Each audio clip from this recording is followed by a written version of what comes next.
बच्चों, आज हम लोग काव्यखंड का दूसरा पद पढ़ेंगे। पहले पद को हम लोग देख लिए थे।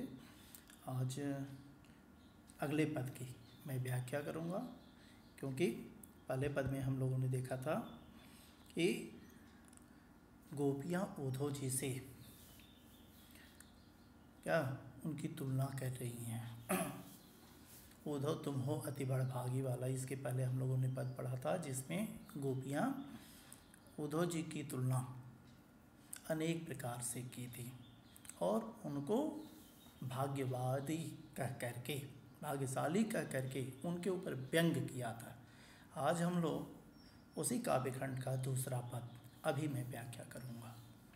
अगला पद है बेटा कि मन की मन माझ रही। स्क्रीन पर आप देख रहे होंगे, दूसरा पद दिखाई दे रहा होगा। मन की मन माझ रही, कैमरा नीचे कर दिया जाए। मन की मन माझ रही अर्थात मन की सोची हुई बात मेरे मन के अंदर ही रह गई, वह व्यक्त नहीं हो पाई। मन की मन माझ रही, कहिए जाई कौन बे उद्धव। हे उद्धव जी, क्या कहा जाए? कहिए जाई कवन पे उद्धव, नाहीन परत कही। मन मन की माझ, माझ मने होता है बीच में, मध्य में। मन की सोची हुई बात मन में ही रह गई,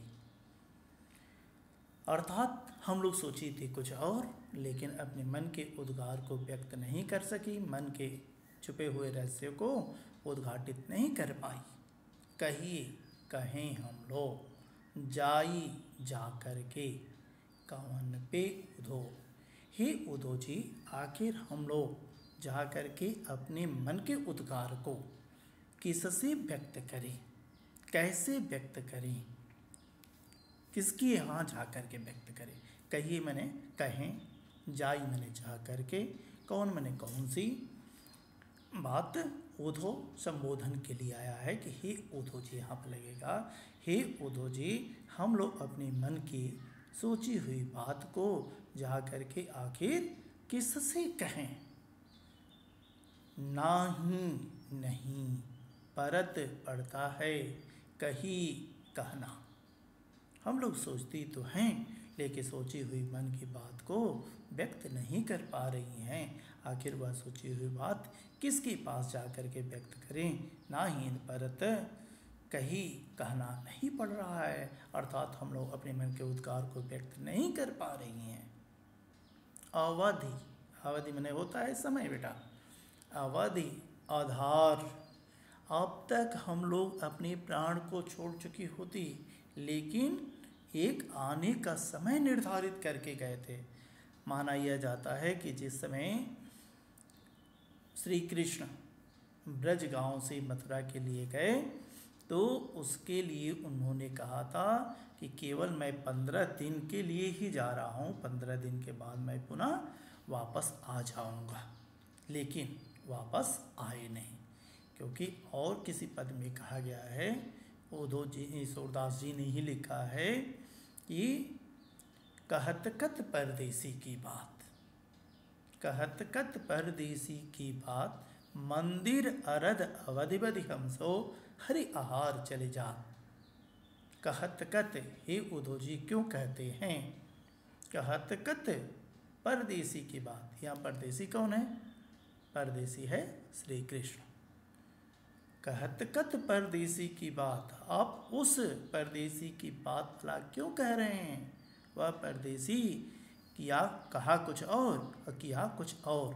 मंदिर अरध, मंदिर का आधा भाग, पाक कहते हैं, पाक मतलब पक्ष, पक्ष का मतलब 15 दिन।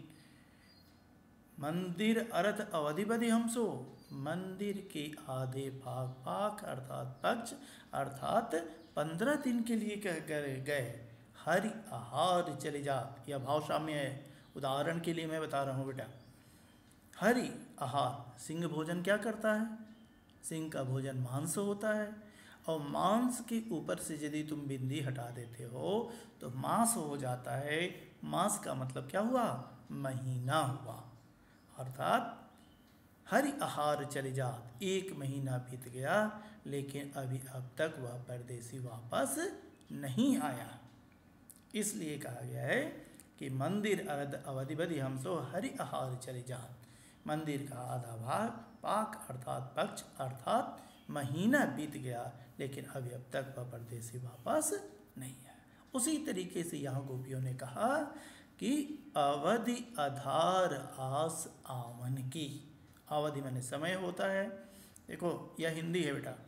अवधि छोटी की मात्रा लगा करके लिखोगे तो अवधि का मतलब समय होता है, और वही यदि इसमें बड़ी ई की मात्रा कर देते हो तो अवधि हो जाता है। अवधि का मतलब भाषा का नाम हो गया, लेकिन यहाँ छोटी की मात्रा है इसलिए आप इसको समझेंगे अवधि का मतलब समय। आधार जीने के एक आधार था जिसके कारण हम लोगों ने अपने प्राण को रोका था। अवधि आधार आस आशा, आशा बधी हुई है कि गए हैं तो वहाँ से वापस अवश्य आएंगे, कभी ऐसा नहीं करेंगे कि जाकर वहीं रह जाएंगे। आस आवन की, आने की, आने के लिए एक आशा बधी हुई है जिसके कारण हम लोगों ने अपने प्राण को रोकी हुई हैं। यदि उसी समय वह परदेसी कह दिया होता कि मैं नहीं आऊँगा तो शायद अब तक हम लोग अपने प्राण को छोड़ चुके होते। तो अवधि तीसरी लाइन में देखेंगे, तीसरी लाइन की मैं व्याख्या कर रहा हूँ कि अवधि आधार आस आवन की। एक अवधि समय, आधार उनके आने का समय निर्धारित था। तन मन बिथा सही, तन शरीर, मन हृदय, बिथा व्यथा। शाब्दिक अर्थ चाहें तो लिखते जाएंगे, मैं एक एक शब्द की व्याख्या करूंगा, कोई शब्द ऐसा बाकी नहीं रहेगा जिसकी मैं व्याख्या न करूं पूरे काव्यखंड में। तन मन बिथा सही, मेरा तन मेरा मन बिथा, बिथा मने व्यथा, व्यथा व्यथा मने कष्ट, सही सह रहा है। एक आने की आशा बधी हुई है कि कृष्ण गए हैं तो वापस अवश्य आएंगे, जिसके कारण हम लोगों का शरीर और मन इस व्यथा को, इस कष्ट को सहन कर रहा है। अन्यथा अब तक तो कब का हम लोग अपने प्राण को छोड़ चुकी हुई थी। कौन कह रही हैं? गोपी यहाँ उद्धव जी से कह रही हैं क्या? योग साधना का खंडन करते हुए अपने आराध्य श्री कृष्ण की बातों को व्यक्त करते हुए। आगे देखेंगे, अगले पंक्ति में है, अब इस समय, जिस समय आप हमारे ब्रज गांव में आए हुए हैं, अब इन जोग संदेशन सुनि सुनि, आपके द्वारा बताए हुए योग साधना के उपदेश को सुन सुन करके, अब इन जोग योग साधना, संदेशन संदेश, संदेश माने खबर होता है, संदेशन आया है, सुन सुनी सुन सुन करके। एक ही शब्द जब 2 बार आता है और अर्थ अलग अलग देता है तो वहाँ पर यमक अलंकार होता है, लेकिन एक ही शब्द यदि 2 बार आए और अर्थ एक ही निकले तो वहाँ पर क्या? पुनरुक्ति प्रकाश अलंकार हो जाता है।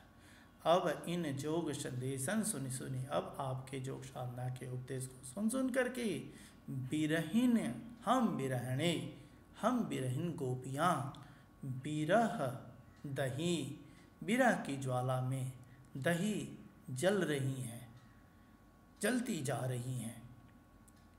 बिरहिन बिरह दही, हम बिरहणी श्री कृष्ण के बिरह की ज्वाला में जलती जा रही हैं। हम लोगों के पास कोई सहारा नहीं है जिसके कारण हम लोग बच पाएं। चाहत होती गुहार जितहि थी। हे उद्धव जी, बड़ी विडंबना है। चाहत होती, हम लोग, होती मैंने थी होता है, चाहत मैंने चाहती, गुहार, गुहार करना, प्रार्थना करना। हे उद्धव जी, आखिर जिसके तरफ से हम लोग प्रार्थना करनी चाहते थे, जितहि ते, जिधर से ही, उततय, उधर से ही, धार बही, विरह की अग्नि की धारा बह रही, धार में धारा, बही मैंने बह रही है। आखिर हम लोग करें तो क्या करें? चाहत हुती गुहार जितई ते, आखिर हम लोग जिधर से चाहती चाहत हुती गुहार जितहि ते, उतते धार बही, उधर से ही विरह की धारा बह रही है। आखिर हम लोग करें तो क्या करें? कुछ समझ में नहीं आ रहा है। सूरदास अब धीर धरी हैं क्यों?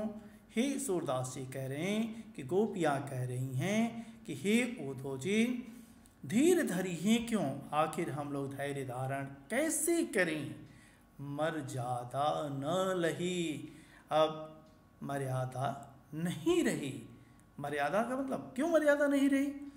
जिससे प्रभावित होकर जिसके पास हम लोग गुहार करने के लिए जा रहे थे, प्रार्थना करने के लिए जा रहे थे, उधर से ही अब अग्नि की ज्वाला बह रही है। आखिर हम लोग करें तो क्या करें? कुछ समझ में नहीं आ रहा है। उत्ते धार बही, उधर से ही विरह की ज्वाला बह रही है। आखिर हम लोग करें तो क्या करें? कुछ समझ में नहीं आ रहा है। सूरदास जी कह रहे हैं कि गोपियाँ कह रही हैं कि अब धीर धरी हैं क्यों? अब धैर्य हम लोग कैसे धारण करें? मर्यादा न रही नहीं गई है। जिसको रक्षा करना चाहिए वही योग साधना का उपदेश भेज करके और जला रहा है। आखिर हम लोग करें तो क्या करें? कुछ समझ में नहीं आ रहा। तो यह है पहले पद की व्याख्या। ठीक इसी तरीके से मैं फिर अगले पद की व्याख्या करूँगा अगले पद में।